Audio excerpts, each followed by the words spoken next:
So, and in today's Advent gift, today I have the wonderful Ian White, who told me he's feeling a little bit underdressed, but I bought enough Christmas for the both of us, Ian.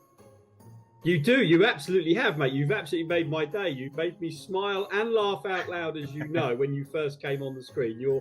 It's amazing. The gift of making someone else smile, David, is not to be overlooked. I like it. I've always felt left out of Christmas, but this year I'm bringing it home.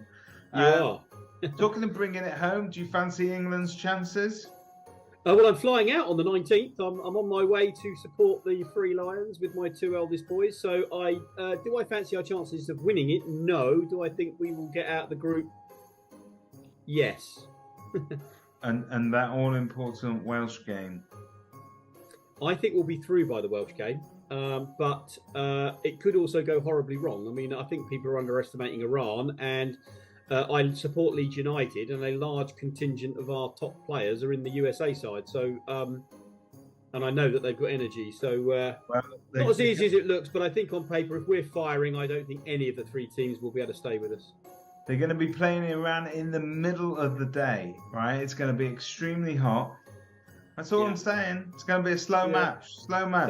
Five substitutes though, and I do think I think the difference in class is too big for the heat to be in effect, too much of an effect. But we shall see. We shall see. And all the Iranian players. I've done football talk like a proper man. Very impressed. So, Ian, yes, what have Crux Careers got for us today? So, Crux, we have a Christmas cracker, a Kerfuffle Christmas cracker with all the Ks. So, we are going to be offering any person who has been made redundant since the 31st of October, we will place you for half our normal fees, making you stand out from the crowd to any of the businesses we work with or any of the vacancies we have. You will need to evidence that you've been made redundant between the 31st of October, and this will last through to the last day of January. And for any business that has got vacancies, if you'd like to get access to these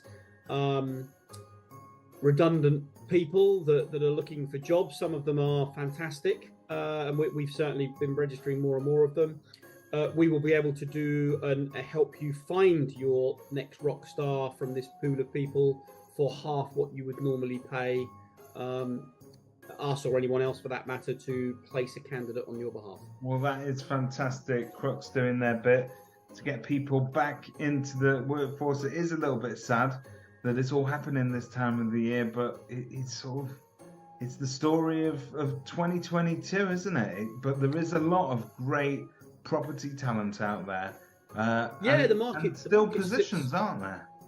Yeah, I mean the market's flipped. We're still in a vacancy-rich environment in estate agency. We're not so much in the prop tech space. That really has shrunken up completely with funding and things.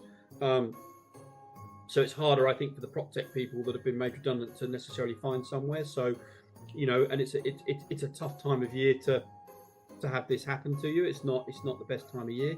However, top talent will always rise. But in a state agency, obviously talent has been hard to find. So there's a double-edged sword here. People may have been made redundant from bad businesses and might find themselves on the upside. Let's have a bit of Christmas cheer. They might find themselves in a great job with a good business. So, well, I like to end on a bit of Christmas cheer. And on that note, Ian White, what is your favourite Christmas song? I can't remember what it's called, but it's the one by Slade. I wish it would be Christmas every day. Every day. Yeah, I like that song. It always makes me feel Christmassy. It is. It fills you full of Christmas cheer and Christmas film. Are you a Christmas sort of TV special? Do you remember when you were a kid? There used to be like lots of good telly on at Christmas time. Were you that kind of person, or is it a film sort of that you remember? I always used to look forward to watching the James Bond movie that was inevitably on over Christmas. That was the sort of, as a child, I'm a big James Bond fan. I mean, not really Christmassy movie, but Obviously, I've got children of my own now, some of which are adults and some of which are still children. But if I was watching it with my younger boys, a film that I personally like, I like the Grinch movies. I can watch it more than once and sit through it and watch. Is it my favourite? I'm not sure. It's the one I like. I enjoy watching it the most because I can watch it with my kids. Well, the Grinch mixed with a little bit of 007. I think we can arrange that for you. And over that Christmas period, do you overindulge? Are you an overdrinker, an overeater? Are you?